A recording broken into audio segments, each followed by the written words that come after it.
Welcome everyone to Coaching in Session. My name is Michael Rearden and I'll be your mindset coach today. And today we're going to be talking about mindset, life coaching, and how you can evolve your life from where you are to where you want to be.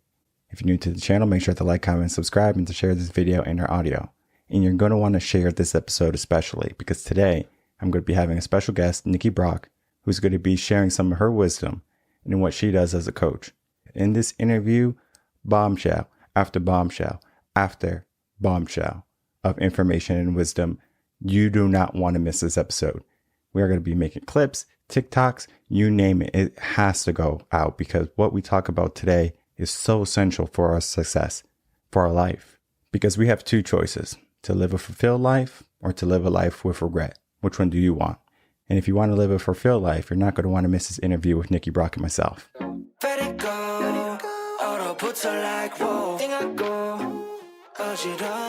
Welcome, Nikki Brock, to Coaching in Session. How are you doing today? Great. How are you, Michael? I'm doing well. So today I have you on as a certified professional coach, and that is maybe the vaguest term that we can give someone saying, hey, I'm a certified professional coach. Well, they're going to say, well, what do you coach? In your own words, explain, what do you do as a certified professional coach and how do you help people?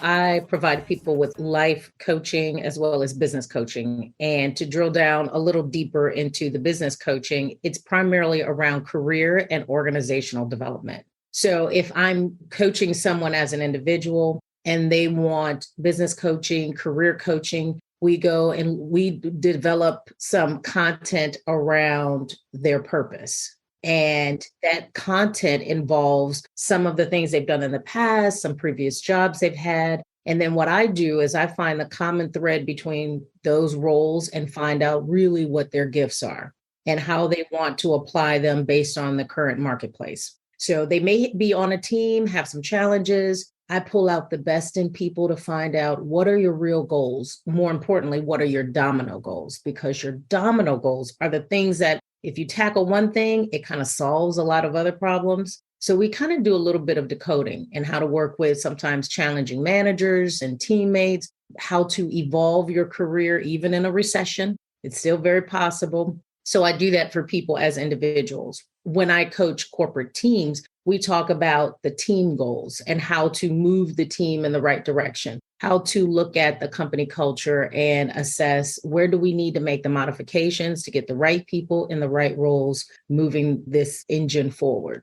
You said something about finding purpose, helping people find purpose. What are the steps that you take to help someone find their purpose? So we first start talking about what are their dreams? You know, if their dreams were guaranteed success, what would those things be? What are the things that bring them joy, whether you're getting paid for it or not? So I try to extract what their passions are. I create an atmosphere of safety and trust that they're in a non-judgment zone. You can share the things that might seem minute, and we put them all out on the table. And so we look at those things. We look at what really makes you happy versus what's supposed to make you happy, or this is a job where I can make a lot of money, but I feel so unfulfilled. We go to that vulnerable place and we start exploring those parts. And then once we put that on the table, we start finding patterns in their past that really start creating a message for them that just won't go away. It's like that recurring theme. Sometimes people have something that just keeps coming back. It may come back every week. It may come back every month, a couple times a year, but it still keeps coming back. And so that is the thing that we try to tap into, because somewhere in there is where their purpose is.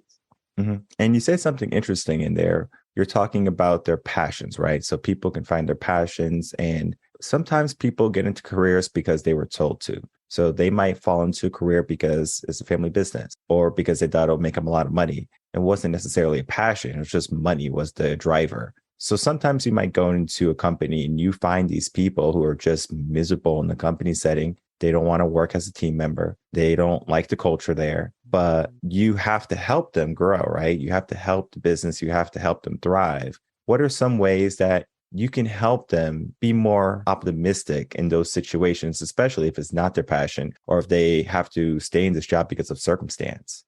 I'm a realist. I think sometimes when people think of coaches, they think, oh, that's the warm, fluffy, feel good person that just is going to tell you everything is roses and sunshine every day. And I'm a realist because I know we all have foundational needs and we all have to eat. So what I do is take a look at what are your foundational needs? What are the core things that you need in order to take care of yourself? When we look at careers, we also have to forgive ourselves for what we didn't know. We did the best in where we were when we chose this career for whatever reason that might be.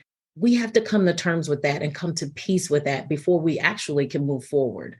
There are things that we gained and maybe some things that we lost. Sometimes you can't take a win without taking a loss. So we come to terms and reconcile those things and accept ourselves for where we are. So when we come to peace with that, we don't have to play the blame game. My parents made me do this, or I felt pressure to do that. Once we reconcile that, it gives us a clean slate. It gives us a fresh perspective of now I can start, now that I've come to terms with it, I've accepted certain challenges in my past. Now I can really start looking at who am I now? Because who I was then may have needed to go walk the process that I did because I wouldn't know what I know now had I not been on that journey. So now we come to a crossroads of reconciling, forgiveness. We start establishing clarity. So now we're ready to start doing the work moving forward. We start looking at the skills that we obtained as a result of the path we were on. Then we couple that with our gifts. And so that's when we start, all right, now I'm ready to start navigating because I have to define me before I can change anything. I got to start with a blueprint, a game plan. And so sometimes, even if we're in a company that has a toxic culture, pending that we are not, I've worked, sidebar, I worked as an HR professional for a very long time. As long as we are not compromised, disrespected, feel ousted, or not included in situations, as long as our integrity in our workplace is there, then we can start, okay, let me do an assessment of what skills I have, what's my purpose, what's around me. Because when I have a better understanding of self, I'm able to see things through a different lens. There might be opportunity within my current organization that I never considered because one, I hadn't reconciled, I haven't revised my purpose, and I haven't established goals for my current self. Because who we were at 20, 21 is much different than who we are now.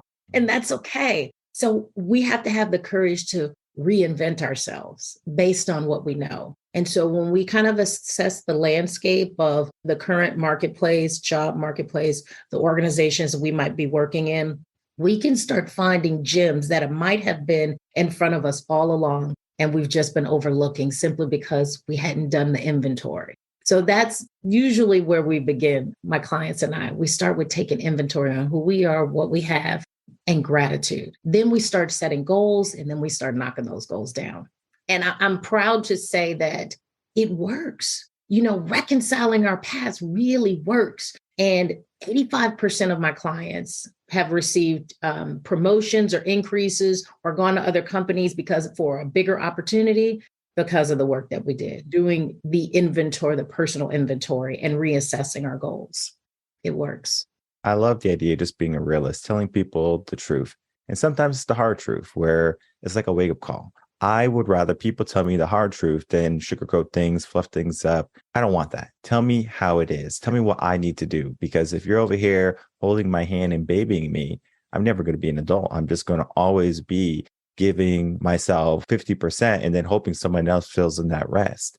But I can't live life that way. People can't live life that way because they have a unique goal that they want to accomplish that only they can, right? Now, of course, they can say, I don't want to accomplish great things in my life, and they can just take the complacency path. But what about the people who don't want to take that path? What about the people who want to dare greatly and defy the odds and to rise from a level that they maybe thought was impossible? And I love the idea of being a dreamer and being a go-getter and being a doer because you can see the progress that you make. And I completely understand that we have to be real because we do have a mouth to feed, whether it be ours or our family. We have to handle our business in a sense where we might not have to do the things we love, but we do the things we have to do. So you might not be in a job that you love, but you do it because you are with your family. And the idea of that you're doing something that gives you that purpose, then you're like, okay, well, this is that. But then you have to have an escape plan. I'm a big fan of, if you don't like something, figure out how you can change that, right? So if you are in a job that you don't like, and I'll give an example. I had a client who hated his job. He said, I hate my job. I don't want this job anymore. I said, well, what do you want to do? He says, I want to do this. Okay. I said, all right, not a problem. We could do that, right? But we're not going to just leave our job, because that's going to create a lot more issues. So we're going to figure out a path for us to leave that job. And so he was going on all these different tangents of things that he wanted to do.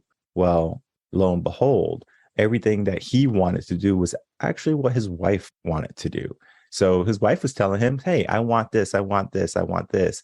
But he wasn't really looking at himself. He was just like, well, she wants this. Your wife's telling you what to do. So he was like, yeah, you're right. And so once we got that, we were able to figure out a plan where it's like, okay, we can appease her, but then we can appease ourselves too. So yes, you have to sometimes look at your whole situation, but then you plan for it accordingly. And I think sometimes people, they get into this way of thinking of, I'm in this pit, I can't get out, or my circumstance is this, I can't change. And I understand if you spent hundreds of thousands of dollars on school, if you want to be a lawyer or a doctor, and then you find out you don't want to be a lawyer or a doctor, that's a lot of money for school. But at the same time, you said something wonderful.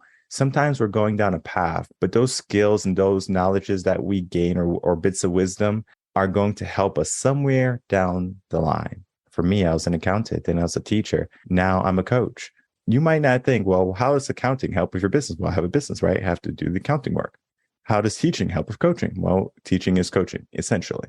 Learning different personalities. I learned that through different people that I've coached over my life and over my career. So we learn from our mistakes, or we learn from our path. And the path is so unique. And I always tell people, don't be afraid to walk your path, because if you can walk your path and you can be proud of your path, no one else can do that. Because someone's always going to see a different perception when they're walking. They're going to say, oh, look at that mountain. You might say, oh, look at the birds. Oh, look at that flower.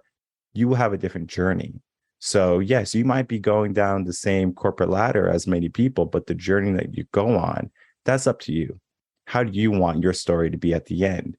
Because sometimes people are like, well, I want this, I want this, I want this. And they place happiness as a contingency in the future. The problem with that is that happiness is not a destination. And when people come up to you and they're like, hey, Nikki, I'm just not happy with my career, what are some ways that you can help them understand that happiness is not a destination or a goal? It's more of, hey, you need to look at you first and then start that process. What is your process to helping people realize if they're not happy, how to get happy? You know, when people come to me with questions like that, a few of my clients, I applaud them for where they are. And sometimes they don't realize how powerful even the question, I want to be happy. How do I get to a more joyful state? The fact that you ask the question means there's a desire. You have a desire to be better. You recognize there's a gap and a shortfall. So let's figure out where the gap is. So then we go back a little bit into an individual's history. And I look at mistakes as data of how something turns out. So when scientists, when they make mistakes, it's just data. I learned something as a result of these mistakes, and therefore it made the mistake worth learning, pending you recoup from it. We look at the data and analyze the data. What does the data tell us?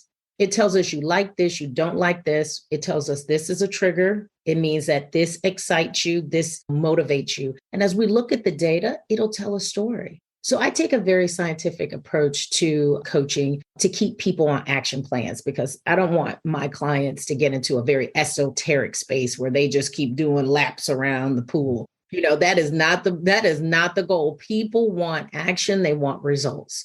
And so something similar when you were talking about your client, I had a woman and we looked at her data, some big decisions she wanted to make. And she ended up passive aggressively doing things to tamper with the outcome.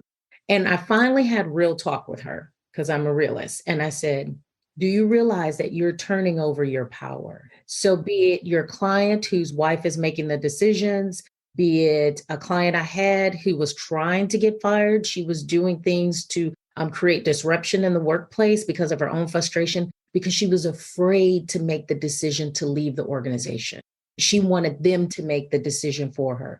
So taking back our power is a very scary thing. And that's what people are saying when they're looking for happiness. I want my power back.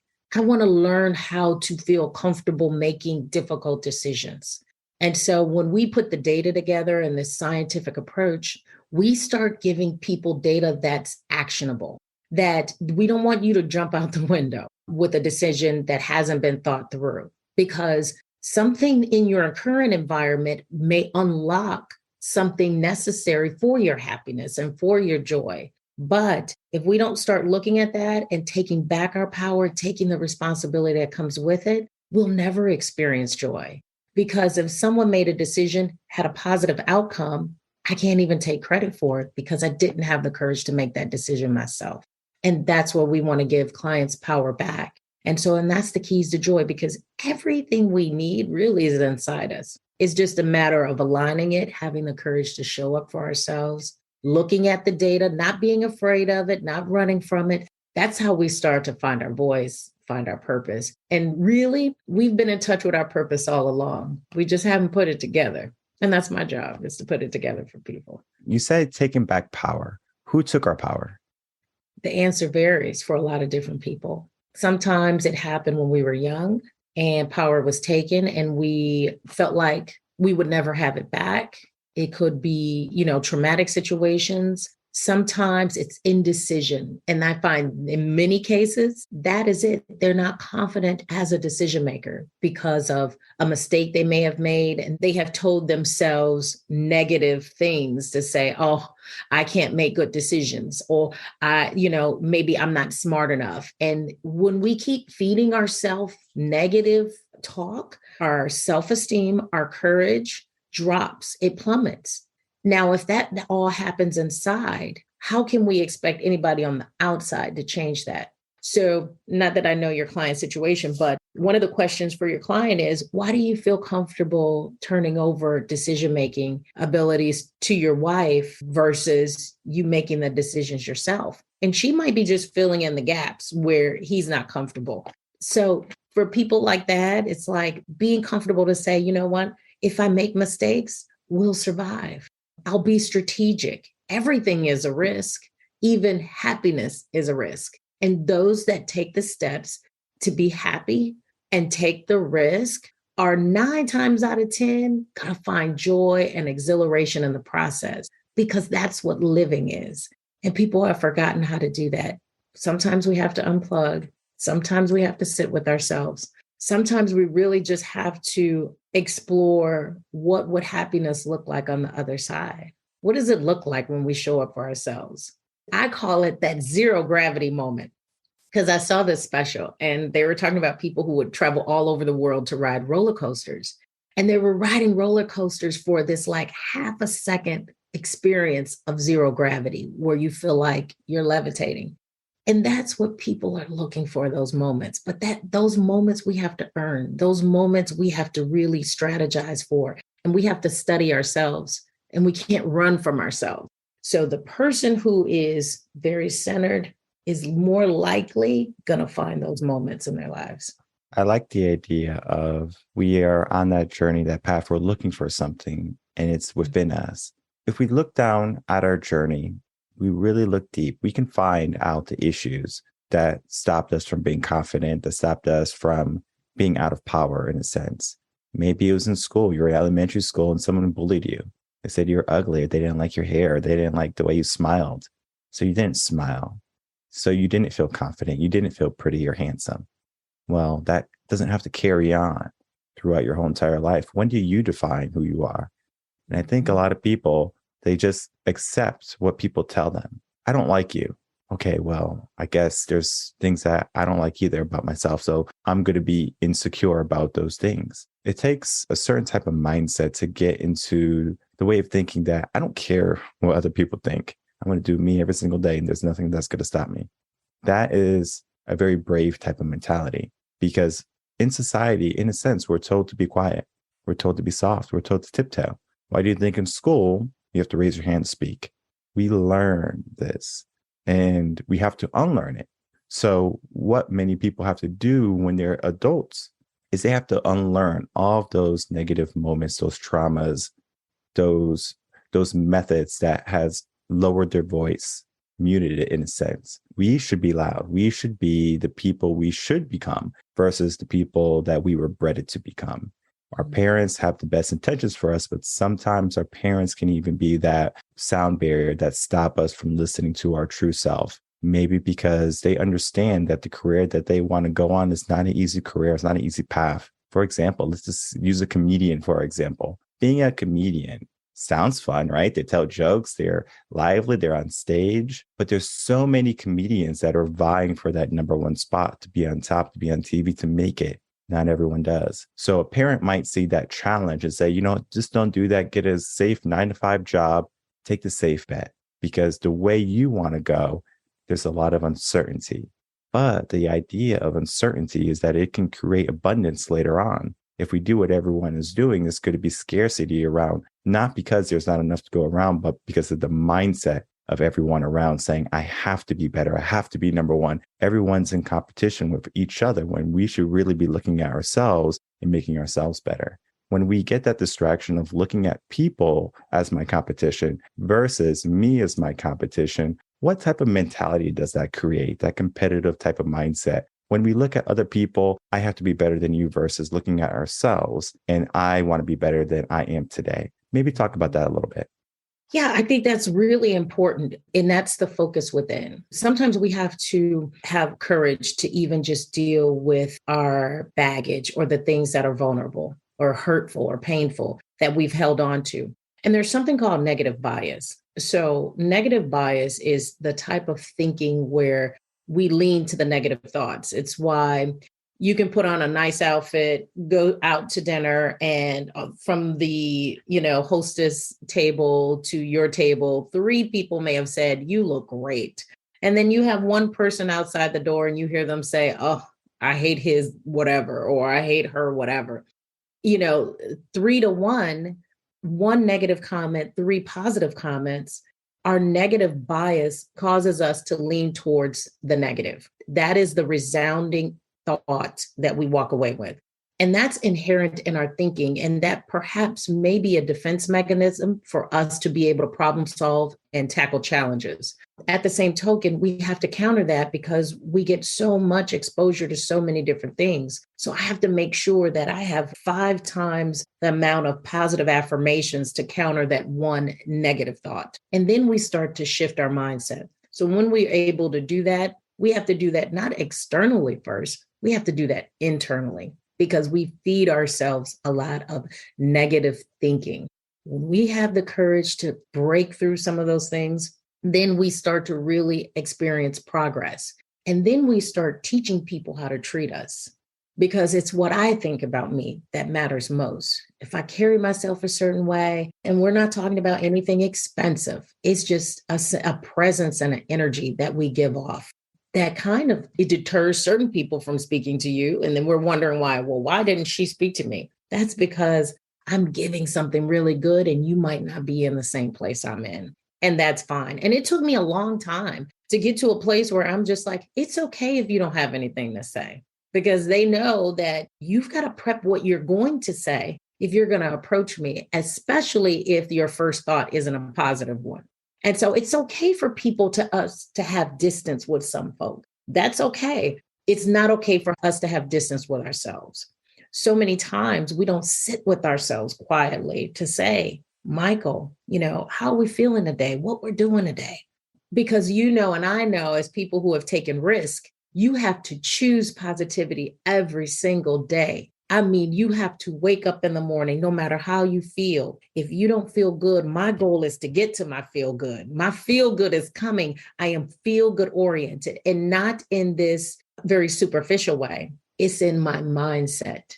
And if I have to do a meditation, if I have to take a walk around the block, go to the gym, eat something great, hydrate, I might have a cocktail of feel good, not literal cocktail, but I may have a cocktail of things that make me feel good authentically, that don't require a hangover, that doesn't require an addiction or anything like that, because people lean to those things for similar reasons. But I've got to have a routine. I have to have healthy habits that are going to build me. Sometimes we don't feel good because we're not hydrated. I mean, simple things. And then we take that and we spiral because internally, my body is not feeling good. Did I get enough sleep? Now, after you're a particular age, that sleep becomes very important for you to maintain just your sensibility and attitude. But there's a lady who did a book in, I forget her name, but it's Food is Mood. And on our checklist of feel good, many times we are looking to other people to make us feel good when so much of that is within our own capability. Being hydrated, eating something good, enough movement, going to the doctor, getting routine checkups. This is how we re-energize and reset ourselves. So it's September, just about October. By the time we get to the end of the year, we're like, I don't want to celebrate New Year's because I didn't have any breakthroughs. I didn't live out any of my resolutions. Well, I'm here to tell you there's still time. You can reset yourself every single day. In fact, it's a requirement. Until you build those routines that they're just kind of like what you do, that they're ingrained, until we get to that point, we have to be extremely intentional. And all that comes from the inside. So before we require anything of anybody else, I got to start with me. When we hear the phrase, I need to do me, like really, you got to do you. Once we do that, our focus changes. The way we view the world changes. The way we interact with people change. The way we listen, the way we see opportunity. Sometimes we walk over opportunity because we're not in alignment with ourselves. And so that's part of the thing that we as coaches do. That's why I love. I've had several careers, but I was born to coach. And there's nothing wrong with having a feel good cocktail. I just want to let you know that. So I don't object to that either. If you're thirsty, why not have a tasty beverage? It could be an adult beverage. It doesn't hurt. But right. I do love everything you said. You're dropping bombs after bombs today. I just want to let you know that we have that aspect of fear, I think, too, that we give ourselves. And we say, okay, well, I don't know how I should feel, so I'm just going to keep feeling the way I feel, right? And people scrumming up to old age sometimes too. They say, well, I'm getting older. Well, guess what? Well, our bodies do change, yes. And we have to understand ourselves. What I do every single morning is I do a self-assessment on myself. How am I feeling? Am I tired? Am I hungry? Am I achy anywhere, right? I look at every aspect so I know, okay, tomorrow, or if I have to make changes later in the day, I can do that. My path is not going to be as routine as maybe someone who says, well, I don't care how my body feels and I'm just going to do exactly what I'm going to do. Eventually, you're going to break down. But if you can understand where you are each and every single day, then you can act accordingly. Because if you're maybe at 50%, right, you had a really bad cold and you're recover. Spend your time on recovery. That is more important than you trying to go after your goal for one day. And you find out you go after your goal all day and you're doing all these emails and writing all these proposals. And you find out at the end of the day, you got nothing done when you should have prioritized your work later and prioritize yourself first. So I think sometimes people, they have the priorities mixed up, right? Sometimes it could be family related. It could be career related. It could be personal related. We have to figure out what's important and then the order that we should be going in. For example, do you water your lawn before you cut your lawn? No. Typically, you cut your lawn and then you will weed. And then if you want to put down new seed, then you can water, put the hay, right? You're just not doing things in reverse order. There's an order to things. And coaches typically know the correct order that you should be moving in. Sometimes people are like, oh, I'll try this. It might be a great idea, but if you're going in the wrong order, you're going to find yourself confused, burned out very quickly because you're doing things, you're making your life more difficult. And when you have a coach, they're there to help take some of that struggle away, to help you realize, okay, this is a better path to go on versus the path that you're going on is going to be a lot more turns, a lot more problems, a lot more trial and error. We can mitigate all that. And it's important to have someone on your side, someone on your team saying, hey, this is the blind spot right now for you. Let's make them aware of it. Because if you are on a journey of life, right? So you're going down life and you might be by yourself a lot of the time, but then you might find someone who's like really great. If it's the opposite sex, you're like, okay, I'm going to marry them. And then you enjoy that company, right? And then you have like a new motivation, a new motive. You have to understand that just because you found someone on that journey doesn't necessarily mean that you don't have that motivation inside of you from the get-go. And I think sometimes people think that they look for this person, they look for this right moment, right? It's that contingency aspect of many people. They are looking for the right thing. They're looking for the right moment. And I know there's going to be people who are listening to this interview and they're going to say, I'm writing down Nikki's number and her email and her website. But you know what they're not going to do? They're not going to reach out to you. They're not going to say, all right, Nikki, I saw you on Coaching in Session and I wanted to reach out to you because everything you said was amazing. They are going to wait a month, 3 months, 6 months until they break down, until they have enough traumas or enough hardships in their life. And they say, well, what can I do? Oh, yes, my lifeline, Nikki. I remember. I'm going to reach out to her. Why do you think people wait until a trauma or a hardship happens in their life before they take action when they know deep down inside, this is going to help me now, but they wait until everything breaks down and then they finally get it fixed? That's a great question. And I think the core of that is they feel like I can still find my way through, because we now, especially now, I don't think this is a recent phenomenon, but now we live in a self-service environment. When you call someone or you need help, you buy a product, you subscribe to something, they send you to YouTube and learn how to fix it yourself. And that's what we tell people, fix yourself. Well, how long does that last? And I feel like the older we get, there's a lot of, the body changes when you get older, but I think there's a lot of benefits to getting older. It's wisdom. We exchange some physical prowess for wisdom because you can't have both of them. Not completely, not, all at one time. That's why I have readers, but I use my readers and they help and support me, but it's the wisdom I exchange that for. So if I have to exchange wisdom for readers, I'm going to do it every day. But many times in our society, we're telling people to fix yourself. You got it. Self-help, self-care. And what if you don't know how to care for yourself? As adults, we're a little embarrassed to say that. When you finally get a chance, the kids are gone, spouse is gone, and you're alone and you're like, okay, this is my time for self-care, but I don't know how to care for myself. That is a very embarrassing moment that people try desperately to avoid. Help yourself, do it yourself, get a YouTube video, that'll solve everything. What I tell people is that you don't wait to fill up your car when you're on E, because it's going to bring a lot of negative things out of you. It's going to be a stressor. You're going to endure more things that you don't necessarily have to. It may take you to a low point. You may compromise and sacrifice things along the way versus filling up when you're on a quarter tank or half a tank. Because American society tells us to keep pushing. You got it. You got things to do. You don't have time for help. You got to help somebody else. Well, I'm not at my best.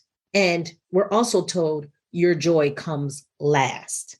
Now, we are very sensational and provocative society, but it doesn't necessarily equate to joy. So I encourage people, get support before you're on E. Definitely get it if you're on E, but get it in lieu of, because that's when you're at your strongest point. You're at a stronger place. It may take you a shorter amount of time. Some people might need a coach for 6 months. But if you go sooner, when you realize there's a problem, you might need that coach only 3 months. You may cut your recovery time, your direction in half, expedite your career twice as fast as a person who waited until they were on their last leg before they decided to get help. So I want us as Americans and, anywhere else, it's like, let's not wait until we are absolutely depleted. Yes, we will still help you. But the damage you do to yourself when you're on your last leg versus when you're in a position of strength is the difference of night and day. Your implementation happens much faster when you are more motivated to get help, when you respond at the point of need versus at the point of just disaster. But that's the way we're taught. Help yourself. Do it yourself. Oh, you know what? Put your feelings aside. Suck it up. I'm busy. There's this phrase called active procrastination. We will, and this is what you referenced, we will do so many things, but not the most important things. If we handle the most important things, it will accelerate our growth. And that's why when I was saying about 85% of my clients have gotten promotions, that's because they were like, I'm going to seize this moment in this moment, and I'm just going to sort my way through. So for me, with my business, there's content that I do for free because I feel like coaching should be available to everyone. So there's free content that you can get, things that you can read, be an insider, subscribe. I'll send out monthly content and worksheets that people can do to move themselves forward. At a certain point, I know based on the breadth of experience I had, I've worked at Fortune 200 companies. I've coached C-suite leadership folks. I was a former journalist and reporter, and every situation I went into, be it a crime scene, police are on the side, grieving family, I always coached in every situation. And so with that breadth of experience, I have an ability to touch on things that are sore spots for people. And it's okay, because if we don't identify the source of the pain, we can't get you to a more joyful existence, a more purposeful existence. And when you get to that point, it doesn't mean that every day you don't keep fighting for another opportunity, but success, but you do it with a new vigor. You do it and you're excited. You do it because you want to do it. And then it becomes the reason why you get out of bed. Because I want to fight this fight. I want to do better. I'm making progress. I'm growing. I'm not where I was a year ago. I'm not where I was 3 months ago. That to me is joy, when you see yourself growing, moving, because then you become curious. If I'm different than I was 3 months ago, where am I going to be 3 months from now? If I keep leaning in, showing up for myself, we as coaches will show up for you. But you got to take that step. And we want to meet people where they are. But I would rather meet someone in a place of a little indecision, a little uncertainty, a little bit afraid, quite candidly, not knowing where it will go. I would rather meet someone there than someone that says, yes, I'm meeting with you. I know it all. I got this locked up. And then they find out I don't have it locked up. I don't know it all. I have some vulnerability. I have this wall. But if we spend all the time trying to break down the wall, it takes longer to get to your purpose. Definitely. And I mean, I've been there behind that wall, where I remember my brother, he had asked me, this is in college, this is like my whole mindset journey, one of the starts, probably the second start, where he came into the room and he was like, are you happy? And I'm like, what kind of question is that? Of course I'm happy, right? Got good grades, money, girls. What else do I need? I'm thinking in my head, right? Then he asked me again, like, but are you happy? And it took me a little bit to realize, like, he's just not asking, do I have the superficial things? Am I intrinsically fulfilled and satisfied with my life? When that happened to me, what I had to do was I had to dismantle everything. I had to get rid of my ego again, get rid of my old habits, friends, to figure out, let me see if this is really what I want. And I could build things back. I could build the same thing I had. I already know how to build it. I did it before, but then it gave me the opportunity to build exactly what I wanted. And just because you want something at 20 doesn't mean you're going to want it at 30. Same thing if you want something at 45, doesn't mean you want it at 65. You change, you grow, you develop. And on that journey, on that process, there's going to be many choices that you have to make. There's going to be some things that you might regret later on in life. Oh, I wish I did that. It typically happens when people don't buy a certain stock. I'm sure a lot of people wanted to buy Tesla or Google or PayPal or YouTube.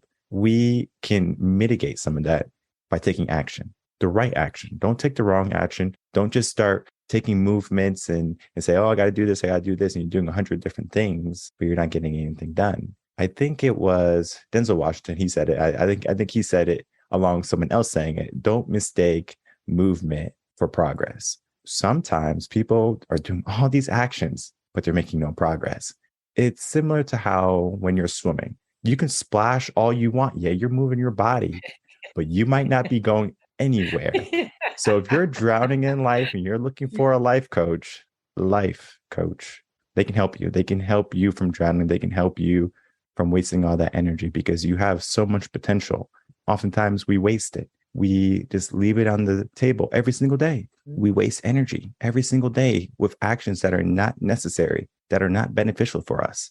So if you want to pinpoint that, that is where I think a coach is going to be essential for your growth and for your future self, because you're going to say, I did this because I had someone looking at me, seeing my wasted energy. Because when we're wasting energy, we don't necessarily know it. Similar to how when we're on our smartphone and we're going to TikTok and YouTube, we don't know it until we spend an hour. We're like, wow, hour just passed. I just wasted an hour looking at videos that don't matter.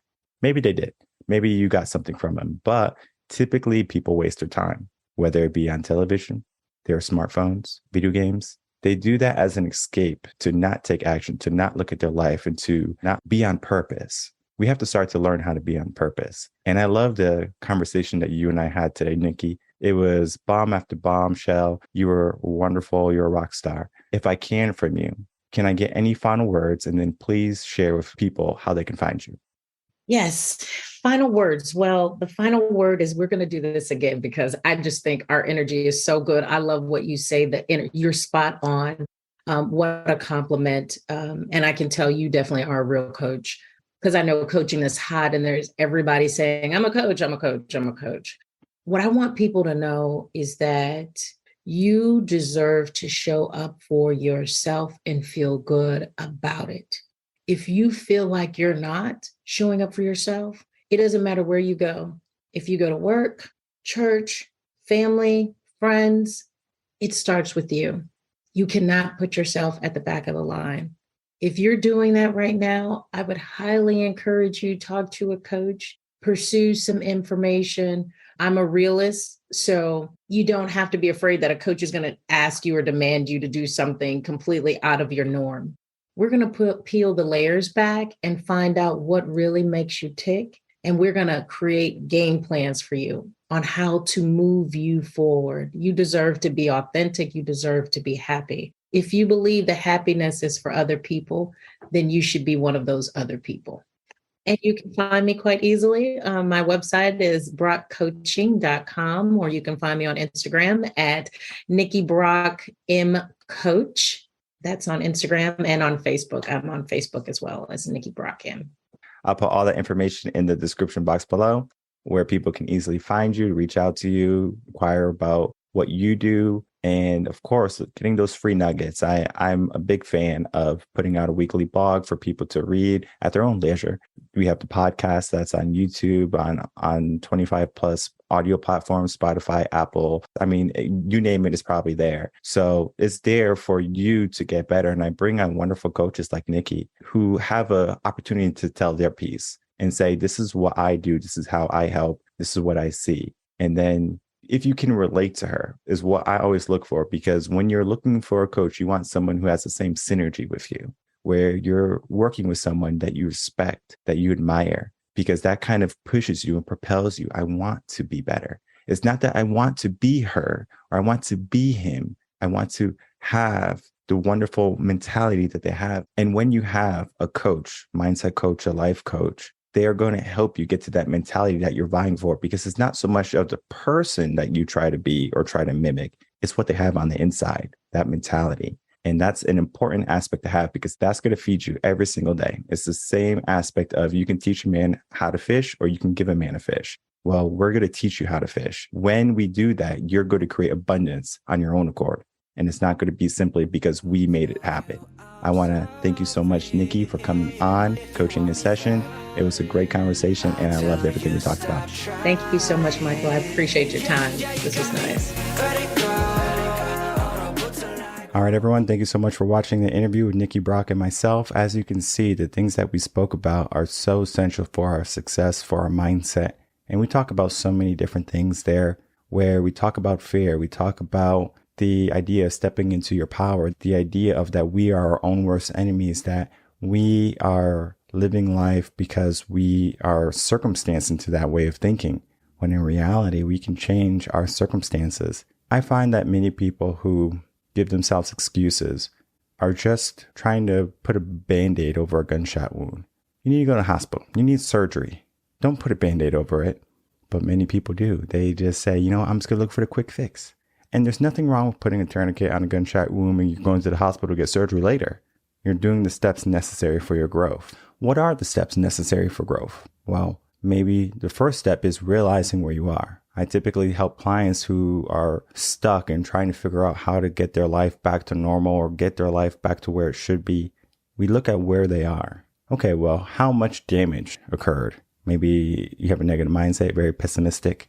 Maybe you had a divorce, lost your job, career, kids are upset with you. I mean, there could be many different things that weigh heavy on your mind. And when we have that weight of society and of all the things going on, we need sometimes someone to hold the space when we're getting rid of all of our garbage, all that trash in our mind and things that are not helpful for us. We need someone to help shift through all that to find the treasures and get rid of everything else that we don't need. We often hoard all these negative emotions when we should be hoarding positive emotions, positive situations, positive scenarios. Why are we so focused on the negative? And if you remember in the interview with Nikki and myself, we talked about the idea of negative. Well, the brain is conditioned to be negative. It's a survival instinct. When we see the rustling in the bushes, we're like, uh-oh, something's going to kill me. There's a snake in there. There's a bear. There's something that's going to harm me. And it helps my body stay alive. If I have to run, fight or flight, it's going to give me the adrenaline I need to boogie on out of there. But the problem is now, the moment we see a negativity, our brain is still hardwired to think that way. So if someone has a negative remark and they say something that hurts my feelings or makes me feel a certain way, I have two choices. I can allow it to affect me, or I can work through that. And it's not so much of that sticks and stones can break my bones, but words can never hurt me, because words have power, and power behind those words are going to be dependent on what we allow in our mind. So break that down. If someone says something to me, I have a choice to allow them to have control of how I feel or to not give them control of how I feel. People are going to say they hate me. They might say I'm ugly. They might say I'm a narcissist. I mean, you name it. I was probably called it. And I don't mind. Many people, they are so concerned about peer acceptance, about what other people want, what other people think about you. Guess what? If you don't like me, that's on you. I like me. The people that I keep in my life, I think they like me. And if they don't, that's their loss. I'm not concerned about what other people have for me in their mind.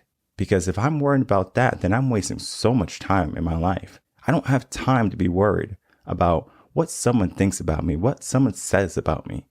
I have things to do. I have things to accomplish. And if I'm worried about what someone said or what someone did, I'll never make any progress. And I'm all about progress. I'm all about making moves. So if someone hits you with that negative remark or negative saying, you can allow that to sit, pay attention to it. Because if it's from a best friend or from a family member, ask yourself, is this a toxic trait?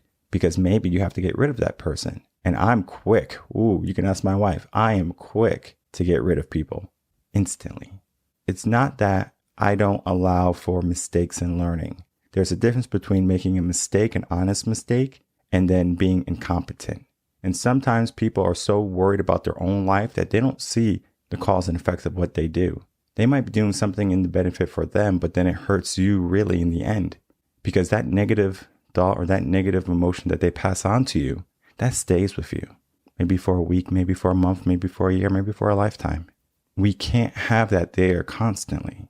We can't have that roadblock. We can't have that negative voice, that whisper in our ear saying all these negative things, all these harmful things, detracting us from our success, from stepping into our power. Because in a sense, we have everything we need right now to be successful.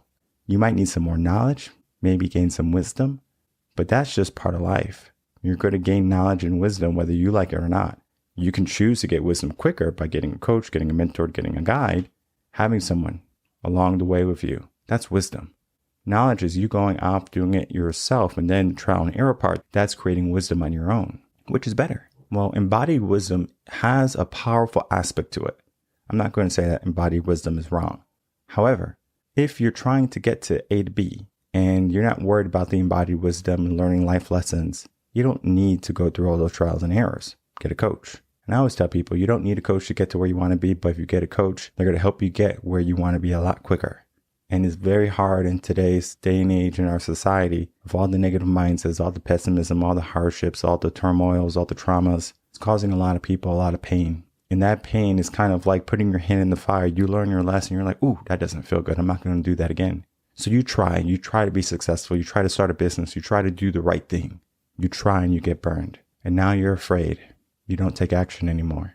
How can you start to retake action? How can you start to change your mindset that when the bushes start rustling, you're not worried about something's going to come out and kill you. And it takes time to rewire your brain for however you want it to be. You want it to be positive. You want it to be courageous. You want it to be confident. That takes time. Take actionable steps toward that way of being, that way of thinking, that way of living. And I love everything that we talked about again with Nikki, because we talked about the truth. We talked about what people need, what people are going through. And if you look at the scheme of a 45-minute episode, we're not going to be able to get everything in, because we try to talk about the key and the essential things that we know, that the work that we do is meaningful and that we create an impact in the world and in people's lives. And I understand there might be some uncertainty with getting a coach or getting help, because the idea of getting help means that we failed. We need help. We need someone to assist us. We are not capable on our own. But in reality, we come from an evolution of people. Humans have come from being in groups of people, being in communities, being comrades. And now everyone is so individualized and secular. They have their smartphone. They don't need a doctor. They'll go to Google. They don't have to have someone be there to make a home. They don't need anyone to fill in any role or aspect of their life. And if there is some place where someone needs something filled in, they can pay for it. Money can buy a lot of the things that many people need, whether it be food, shelter, water, sex. I mean, the basic necessities of what people want and desire, that can all be purchased, is for sale. But when we purchase those things, are they helpful? Are we eating the right foods? Do we have a safe environment for us? Are the people that are in our life in and out muddying our minds? Because oftentimes people won't take off their shoes when they enter your mind. They will muddy it up and they will make it toxic. We need to be real with ourselves, and we need to wake up and we need to say, all right, I'm going to do what I need to do. I'm going to get rid of the people in my life that are not beneficial and helpful to me, the ideas of society that are not helpful to me. And I'm going to start to pave my way the way I see fit. Because what you see might not be what I see. But if you tell me what you see, I can see exactly what you see. I can see that vision. I can see that goal, no matter how far-fetched, no matter how daring, no matter how big that dream is. My job is to facilitate that, to see you grow. And I love to see people grow. I love to see people do better. I love to see people realize that look in their eye when they said they couldn't do something and then they finally achieve it. That's life-changing. And I know the work that Nikki does is similar to the work that I do. It's life-changing. And I encourage anyone to reach out to Nikki, inquire about coaching, to check out her website, to check out all her materials, her blogs, newsletters, anything that she has to offer. Just start that process. And it might not be instant, because sometimes we need that push start and we're going, and we finally pull the trigger. Well, when you pull that trigger, you're going to realize, oh, I should have done this sooner. Because in reality, all we have is time. So we can waste time getting to our dreams, or we can take proper action to get there a lot quicker. And essentially, there is no wasted time. There's learned time. I learned that watching TV for 3 years in a row doesn't help me with success. That's learned, embodied wisdom. And you have a choice. You can go on this journey of life alone, or you can go on this journey with some company. And life's always a little bit better when you have great company. My name is Michael Rearden. I'm a mindset coach. If you have any questions, you can email me coachinginsession@gmail.com. And I'll see everyone on the next episode of Coaching in Session. Until then, everyone, take care.